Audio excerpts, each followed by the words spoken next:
एक घने जंगल में राजकुमारी टुनटुनी चिड़िया रहा करती थी। और फिर एक दिन की बात है, राजकुमारी अपने जंगलों में घूम रही थी कि उसकी नजर कालो कौवे पर पड़ती है। वह बहुत ही बड़ा जादूगर था। अरे ये राजकुमारी तो बहुत ही ज्यादा सुंदर है, मैं इसी से शादी करूंगा। और फिर काला जादूगर टुनटुनी चिड़िया के पास जाता है। अरे अरे चिड़िया राजकुमारी, मैं तुमसे शादी करना चाहता हूँ। मैं आज ही रानी माता के पास जाकर तुम्हारा हाथ मांगूंगा। अरे अरे तुम कौन है? मैं तुम जैसे पक्षी को नहीं जानती हूँ। तुम्हारा पहला चेहरा देखो कितना भयानक है। मैं तो खूबसूरत राजकुमार से शादी होने वाली है। अरे राजकुमारी चिड़िया, तुमने मुझे मना किया है। मैं एक बहुत ही बड़ा जादूगर हूँ। तेरे जैसी चिड़िया तो मेरे पास दाई से बनकर काम करती है।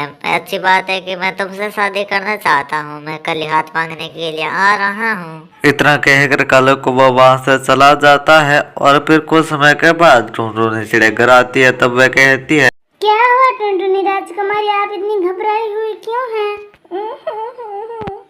मम्मा मम्मा, वो डरावना पक्षी काला आपके पास आ रहा है, हमारा हाथ मांगना चाहता है। अरे तुम बताओ, कौन तुमसे शादी करना चाहता है? आप इतनी घबराई हुई क्यों हैं? खुल के बताओ ना। ये क्या बोले जा रहे हैं, मुझे कुछ समझ में नहीं आ रहा है। मम्मा मम्मा, जब सुबह मैं जंगल में जा रही थी तो एक काला पक्षी आया और मेरा हाथ मांग रहा था वो। अरे बेटा, फिक्र क्यों करते हैं? आप अपने कक्ष में जाइए, मैं आपका जरूर ख्याल रखूंगी। मस्ती से जाकर आप आराम करें। और फिर अगले दिन की बात है, कालो कौवा उसका महल आता है। और फिर वह कहता है, अरे रानी, मुझे आपकी बेटी राजकुमारी से शादी करनी है। सैनिकों, गिरफ्तार कर लो इस काले कलूटे को। इसके गुस्ताव ना माफी के लायक नहीं है। इसको जल्दी से गिरफ्तार कर लो। जाओ जल्दी से जाकर इसको काल कोठरी में डाल दो। अरे रानी, तुम चुपचाप बैठी रहो। मैं तुमको ऐसी मूर्त की बनाऊंगा कि तुम सोच नहीं सकती हो। अरे तुम क्या जानते कि मैं तेरे धमाके से डर जाऊंगी? सैनिकों आगे बढ़ो, तुम डरते क्यों? जल्दी से इस काले कल्लूटे को गिरफ्तार कर लो। और फिर कालो जादूगर को बहुत ही ज्यादा गुस्सा आ जाता है। और फिर वह टुनटुनी चिड़िया को एक पत्थर की मूर्ति बना देता है। और फिर वह वहां से गायब हो जाता है। जब ये खबर टुनटुनी चिड़िया को पता चलती है तो वह भागी भागी अपनी माँ के पास आती है। और फिर वह कहने लग जाती है, अरे अरे माँ, आपने पत्थर की मूर्ति किसने बना दी? जल्दी से आप ठीक हो जाओ माँ।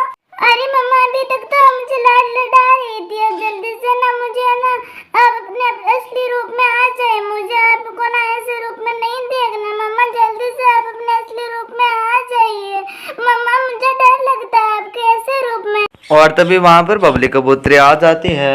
अरे राजकुमारी, आप रो क्यों रही हैं? आप चिंता मत करो, समुद्र पार ना एक पहाड़ आता है। उस पहाड़ के बीच में एक झरना है, उसका पानी आपको लेकर आना है। आप देर मत कीजिए वरना शाम हो जाएगी। आप शाम तक जल्दी से वो जल लेकर आ जाइए। और फिर टुनटुनी चिड़िया बिना कुछ समय गंवाए सात समुद्र पार जाकर वह झरना वाले पानी लेकर आ जाती है। और फिर वह लाकर अपनी माँ के ऊपर छिड़क देती है। और फिर वह ठीक हो जाती है। तो टुनटुनी चिड़िया अपनी माँ के साथ खुशी खुशी रहने लग जाती है। तो दोस्तों, यह थी आज की कहानी। आपको कैसा लगी हमें कमेंट कर जरूर बताएं। अगर आप हमारे चैनल पर नए हैं तो चैनल को सब्सक्राइब करना मत भूलना।